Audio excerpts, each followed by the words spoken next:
तो हरियाणा में कांग्रेस की हार का एक बहुत बड़ा कारण आपको क्या लगता है कि क्या कारण रहा जिसकी वजह से हार हुई? देखिए जी, दो ही कारण सबसे बड़े निकल के सामने आए हैं। तीन कारण है वैसे ओवरऑल तो। सबसे पहला कारण तो अब जाके जो हमारी कांग्रेस पार्टी जागी है कि हाँ, ईवीएम में गड़बड़ हो सकती है। अब जाके ईवीएम की शिकायत लेके पहुंची है।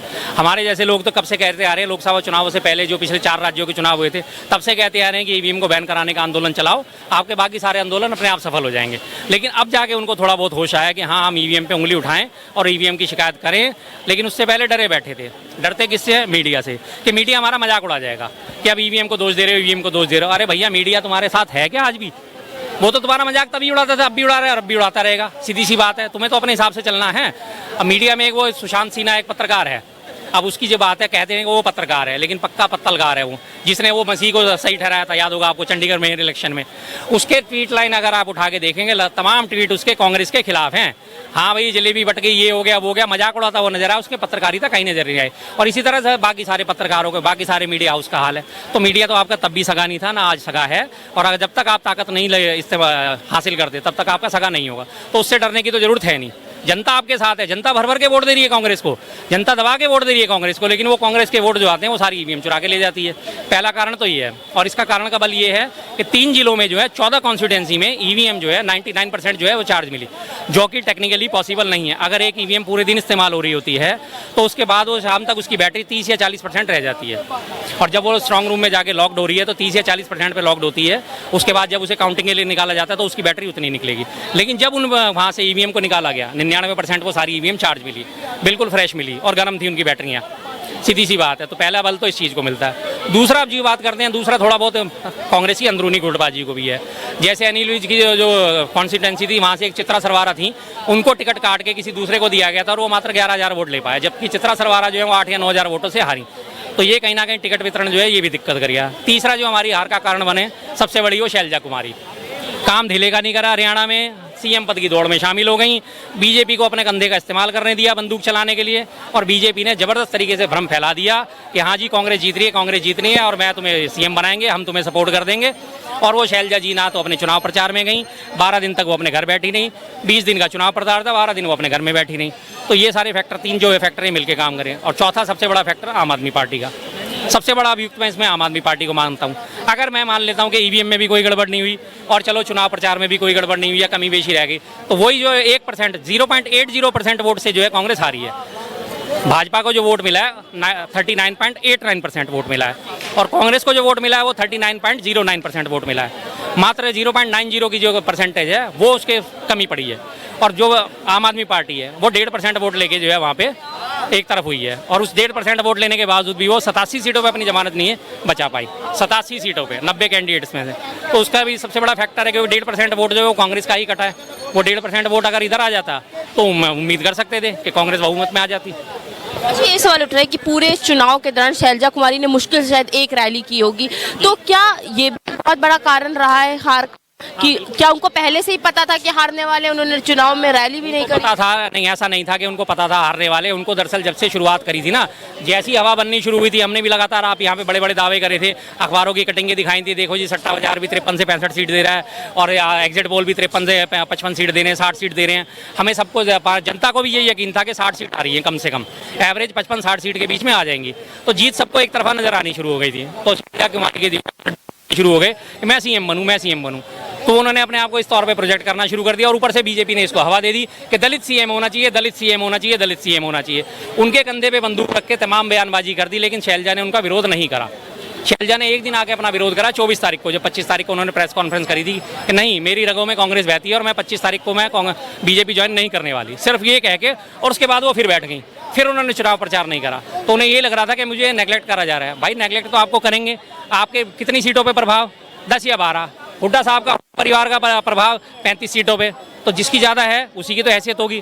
और जब आला कमान ने स्पष्ट कर दिया था कि किसी भी एमपी को जो है मुख्यमंत्री के तौर पे नहीं बनाया जाएगा, तो फिर क्या डर था आपको? ना दीपेंद्र हुड्डा बनने वाले थे, ना आप बनने वाली थी। तो भाई कम से कम एक राज्य में जो आती हुई आपको जीत हासिल हो रही है उसको तो हासिल करो, थोड़ा तो सब्र रखना सीखो। क्या शैलजा को पहले इज्जत नहीं दी गई थी? शैलजा केंद्र में मंत्री भी रही हैं, शैलजा प्रदेश अध्यक्ष भी रही हैं, हरियाणा का बहुत बड़ा चेहरा मानी जाती है शैलजा, ऐसा थोड़ी है। लेकिन आप ग्राउंड लेवल पर उतरो ना, और उसके बाद जब मलाई खाने का टाइम आया तो मैं तो खाऊंगी, मैं तो खाऊंगी, मैं तो खाऊंगी। अब वो चाहे मेरी आलोचना समझो चाहे कुछ भी समझो, मैं कांग्रेस का पूरा सपोर्टर हूँ, लेकिन मैं आलोचना भी करूंगा, गलत काम तो गलत है। अच्छा, ये भी बोला गया कि कहीं ना कहीं हुड्डा और शैलजा कुमारी के बीच की जो आपसी मतभेद थी वो भी कारण रहा है हार का हरियाणा। नहीं, वो कारण मैं आपको बता रहा हूँ कि वो तो सिर्फ गिनाया जा रहा है, एक कारण गिनाया जा रहा है। हालांकि अगर मेहनत करती लेकिन उसके बावजूद भी होता क्या, जो हमारी 14 जो इसमें कॉन्स्टिट्यूंसी में ईवीएम मिली है वो 14 के बदले और 20 हो जाती। सबसे पहले तो इन सारे मुद्दों को छोड़ के हमें एक ही तंत्र से लड़ना पड़ेगा, वो है ईवीएम तंत्र। ईवीएम जब तक बैन नहीं होगी, बैलेट पेपर पे चुनाव नहीं होंगे, हमारे वहाँ भूल जाइए कि जीत आपको हासिल होने वाली। सेम कंडीशन अब आगे आने वाले जो चुनाव हैं उनमें भी आपको यही दिखेगा। झारखंड के हैं, महाराष्ट्र के हैं और यूपी के 10 सीटों पर उपचुनाव हैं, उनमें भी यही पैटर्न आपको देखने को मिलेगा। झारखंड में हो जाएगा हेमंत सोरेन जीत रहे हैं, हेमंत सोरेन जीत रहे हैं, हर तरफ से फैला दिया जाएगा और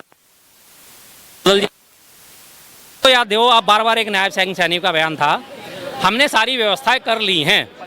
अरे सर आप कैसे जीतो सीटें ला रहे हो? अब हमने सारी व्यवस्थाएं कर ली हैं, हमारी सारी व्यवस्थाएं हो चुकी हैं। और वो हंसते हुए जिस हिसाब से कह रहे हैं, अगर बॉडी लैंग्वेज पढ़ने वाला कोई भी व्यक्ति होगा ना, वो सब समझ जाएगा कि ये बंदा कहना क्या चाह रहा है। भाई चिंता ना कर सब जुगाड़ हैं, भाई चिंता ना कर मेरे सब जुगाड़ हैं। तो बस सीधी सी बात है, उसका मतलब क्या निकलता है? पारी आपकी पहले तो कोई व्यवस्था काम नहीं कर रही थी, इलेक्शन से एक दिन पहले आप प्रेस कॉन्फ्रेंस कर रहे हो, तब आप कह रहे हो कि मेरी सारी व्यवस्था हमने सारी व्यवस्था कर ली हैं। उससे पहले तो आपकी हवा खराब हुई पड़ी थी, हारे पड़े थे आप, एक ही दिन में रातों रात में आपका सारा खेल हो गया। बस तो जब तक ये अपना पूरा विपक्ष एकजुट हो गए ईवीएम के खिलाफ आंदोलन नहीं चलाएगा, भूल जाइए आने वाले झारखंड में भी आपको हार नसीब होगी, आपको महाराष्ट्र में भी हार नसीब होगी। ममता बनर्जी एकला चलो की नीति पे चल रही है, आने वाले टाइम में उनको भी पलटी मार दिया जाएगा। 77 सीटों तक वहाँ भाजपा पहुँच चुकी है, उसके बाद 77 से चुनाव परिणाम बदलने में अब उनको देर नहीं लगेगी, क्योंकि दिखाया यही जाएगा कि देखो पूरे देश में अब तो मोदी लहर है, पूरे देश में हिंदू एक हो गया है। हमने तो पहले ही कहा था बटोगे तो कटोगे, अब सारे बटे नहीं है इसलिए इकट्ठे हो गए, तो एक तरफा वोट अब इसको जा रहा है। अब देख लो हम तो जीत गए, फिर आप रोते रहना। एक एक करके आपके जो है नींव की ईंटें खिसकाई जा रही हैं लगातार, और वे ये विपक्षी पार्टियां इस चीज़ को नहीं समझ रही हैं। क्या हरियाणा के हार का कारण जो है कहीं ना कहीं भूपेंद्र हुड्डा को भी बताया जा रहा है, भूपेंद्र हुड्डा को कि उनको जिम्मेदार ठहराया जा रहा है, क्या वो भी जिम्मेदार है हार के? नहीं, बिल्कुल नहीं, मैं उन्हें किसी भी कीमत पे नहीं मानता जी। ग्राउंड लेवल पे मैं गया हूँ हरियाणा में, बहुत सारी बार मैं गया वहाँ पे देखा मैंने, दीपेंद्र सिंह हुड्डा जी ने हरियाणा में पूरी मेहनत करी थी। जैसी लोकसभा इलेक्शन खत्म हुए थे उसके बाद वो सक्रिय हो गए थे। हरियाणा जोड़ो हिसाब न्याय यात्रा उन्होंने निकाली, हरियाणा के हर जिले के बाद यात्रा निकालते रहे, लोगों का जन समर्थन उन्हें हर जगह मिला, व्यक्ति को मिला, हर व्यक्ति का साथ मिला। हरियाणा में लोगों ने उन्हें साथ समर्थन दिया, किसी किस्म से कमतर नहीं आंकता कि उन्होंने कोई कमी छोड़ी हो। वो चाहते थे कि कांग्रेस जीते, कांग्रेस आएगी, मजबूत होगी। और लोकसभा में भी प्रदर्शन देखो दीपेंद्र सिंह हुड्डा जी को, हमेशा राहुल गांधी जी के पीछे, उनका कोई गुनहगार नहीं मानता।